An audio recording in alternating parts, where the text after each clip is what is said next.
Do you feel you have to carry the Iron Man movies in a way that you don't when there's lots of them? It just comes down, it's just a matter of schedule. I mean, you know, when you're in every shot of something, you know what I mean? Well, it's kind of like... For over a decade, Disney and Marvel Studios have dominated Hollywood with the Avengers at the center of it all. But now, in a shocking twist, some of Earth's mightiest heroes are saying enough is enough. With massive new deals signed at Paramount, whispers inside the industry are calling it a game-changing betrayal. And the stars themselves aren't holding back, reportedly declaring, "Disney can kiss our ass." The Marvel Cinematic Universe has been one of the most successful film franchises of all time, raking in billions at the box office and turning actors like Robert Downey Jr., Chris Evans, and Scarlett Johansson into global superstars. For years, Disney seemed untouchable, controlling the rights, the stories, and the future of Marvel's biggest heroes. But behind the scenes, tensions have been building. From contract disputes to creative battles, many of the Avengers stars have felt trapped under Disney's iron grip. Now, with Paramount stepping back into the picture, these actors see a chance to rewrite the rules and reclaim their freedom. Today, we break down exactly why some of Marvel's biggest stars turned their backs on Disney, what these new Paramount deals mean for the future, and how this shocking shift could change Hollywood forever. When Disney acquired Marvel Studios in 2009, the entertainment world held its breath. What followed was nothing short of historic. The studio built the Marvel Cinematic Universe, a sprawling, interconnected saga that captivated audiences worldwide. Iron Man, the Avengers, Black Panther, and Infinity War weren't just movies. They were cultural events. For more than a decade, Disney reaped the rewards, pulling in billions of dollars at the global box office. Actors like Chris Hemsworth, Mark Ruffalo, and Jeremy Renner were catapulted into superstardom. Robert Downey Jr. went from a struggling actor to the highest-paid star in Hollywood. Disney looked invincible, but what fans didn't always see was the growing dissatisfaction simmering behind the curtain. The contracts were strict, the schedules relentless, and creative control often lay entirely with the studio.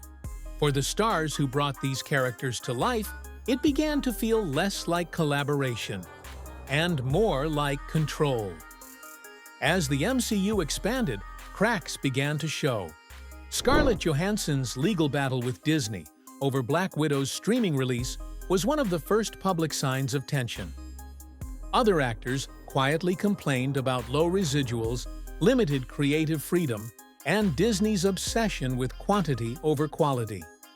The stars who had given years of their lives to the franchise began questioning whether the sacrifices were worth it. And that's when Paramount, once Marvel's original distributor, saw an opportunity to strike back and lure them away.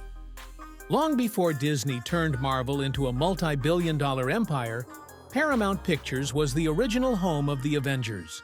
It was Paramount that distributed Iron Man, Thor, and Captain America, the first Avenger.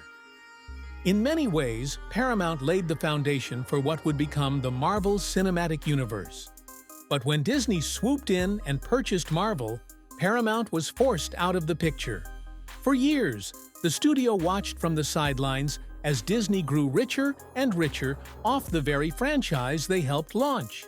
That lingering frustration never went away. So, when Disney's grip began to weaken, when actors started whispering about contracts, lawsuits, and exhaustion, Paramount saw its opening. Quietly, executives began reaching out to disillusioned Marvel stars. They offered something Disney wasn't giving anymore: freedom, more control over projects, more creative say in scripts, and perhaps most importantly, a partnership that didn't feel like a corporate straitjacket. The deals Paramount proposed were massive, not just in dollar amounts, but in promises. Standalone films, passion projects, tied to beloved characters, and even crossover opportunities beyond Disney's narrow MCU formula. To some Avengers, it was irresistible, and soon enough, signatures started appearing on Paramount contracts. The empire Disney had built for over a decade was beginning to crumble, not from an enemy outside, but from the very heroes it had relied on. But which Avengers were bold enough to jump ship first? The shockwaves began when rumors spread that Chris Evans, Captain America himself, was in deep talks with Paramount. Evans, who had already stepped away from the MCU after Avengers Endgame, reportedly felt Disney had boxed him into one identity. Paramount promised him more range, with projects spanning political thrillers, action dramas, and even creative producing roles. Then came whispers about Chris Hemsworth. After multiple Thor films and appearances across the MCU, Hemsworth was rumored to be frustrated with the direction of his character. At Paramount, he was offered something new, a gritty franchise where he could reinvent himself outside of the hammer and cape. Even supporting stars, the ones who rarely got their due at Disney, were said to be eyeing Paramount's promises. Deals were structured not just to pay them more, but to give them ownership stakes in the projects they helped create. For Disney, it wasn't just about losing talent, it was about losing the illusion of loyalty.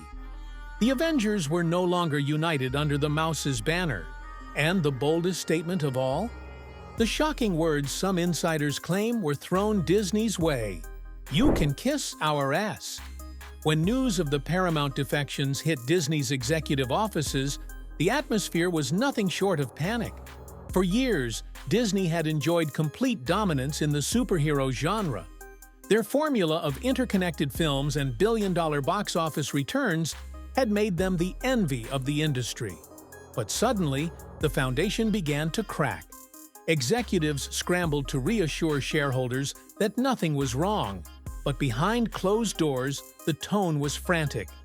If Paramount really was securing Marvel's biggest names, then Disney's cinematic universe faced an existential threat. Without the actors fans had grown to love, the magic of the MCU would collapse.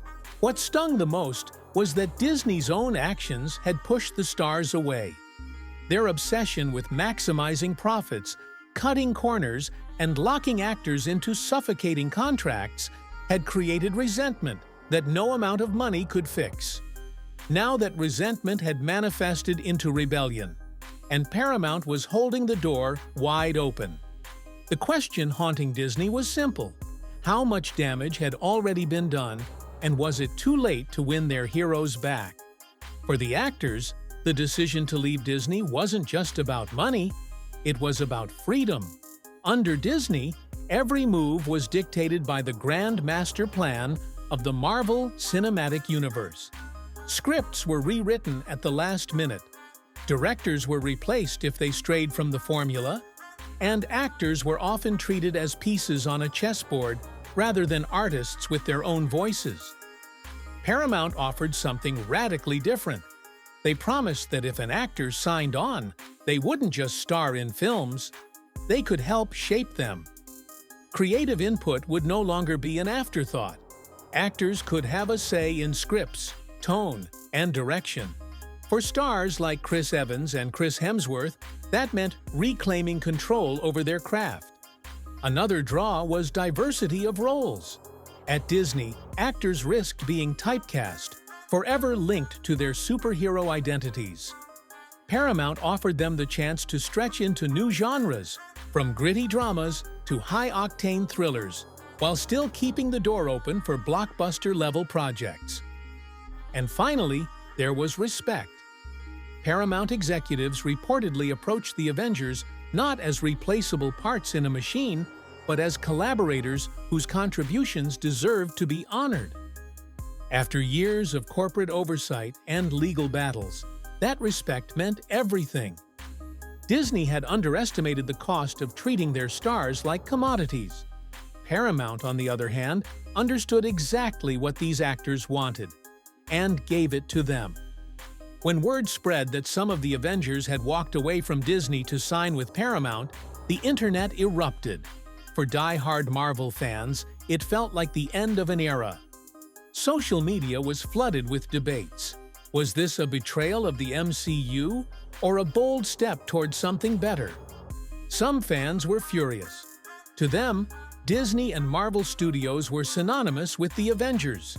They saw the franchise as sacred ground, and anyone leaving felt like they were abandoning the family. Others, however, saw it differently.